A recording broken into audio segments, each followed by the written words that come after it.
Hello, আসসালামু আলাইকুম। কেমন আছেন সবাই? আজকের ইফতারে করে নিচ্ছি দই চিড়া। রমজান মাসে ইফতারে আপনারা দই চিড়া রাখতে পারেন। আর দই চিড়ার জন্য আমি এখানে লাল চিড়া নিয়েছি। লাল চিড়াটা সাদা চিড়ার চেয়ে বেশি স্বাস্থ্যসম্মত। এই জন্য আমি বেশিরভাগ চেষ্টা করি লাল চিড়াটা খাওয়ার জন্য। আর লাল চিড়াটা ভিজতে একটু সময় বেশি লাগে। এই জন্য আপনারা লাল চিড়াটাকে একটু বেশি সময় ধরে ভিজে রাখবেন। এখানে দেখছেন আমি একটা প্যানে চিড়া নিয়ে নিলাম, নিয়ে এর মধ্যে পানি দিয়ে দিচ্ছি। পর্যাপ্ত পরিমাণে পানি দিয়ে এটা খুব ভালো করে ধুয়ে নিতে হবে। ধুয়ে নিয়ে তারপরে ভিজিয়ে রাখতে হবে। এটাকে আমি 2-3 বার ভালো করে পানি পাল্টিয়ে ধুয়ে নিয়েছি। ধুয়ে নিয়ে এবার এটাকে খুব ভালো করে ভিজিয়ে রাখবো। আমি এটাকে প্রায় আধা ঘন্টা থেকে 1 ঘন্টা ভিজিয়ে রাখবো, তাহলে চিড়াটা একদম সফট হয়ে যাবে। চিড়াটা আমার ভিজানো শেষ। এখানে আমি 5-10টা খেজুরকে ছোট ছোট করে টুকরো করে কেটে নিয়েছি।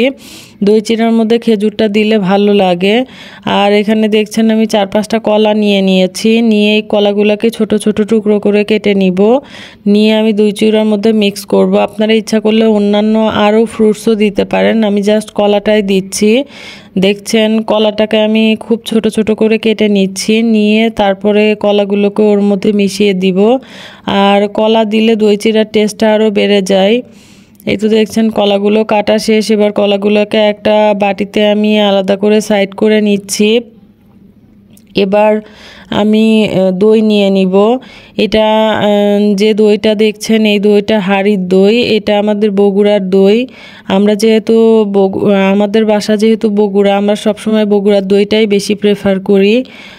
আর এই দইটা বেশ ভালো। আর এই তো দেখছেন চিড়াগুলা প্রায় 1 ঘন্টা ভেজার পরে একদম সফট হয়ে গিয়েছে। এবার চিড়াগুলোকে হালকা করে হাত দিয়ে চাপ দিয়ে চিপে নিয়ে তারপরে আমি এগুলাকে বাটিতে সার্ভ করব। আর এখন দিয়ে দিচ্ছি দই। অনেকে দই, চিড়া, কলা, তারপরে খেজুর সব কিছু একসাথে মিশিয়ে তারপরে সার্ভ করেন, বাট আমাদের বাসায় ওভাবে কেউ খেতে চায় না। এই জন্য আমি এরকম আলাদা আলাদা করে সাইডে দিয়ে দিই।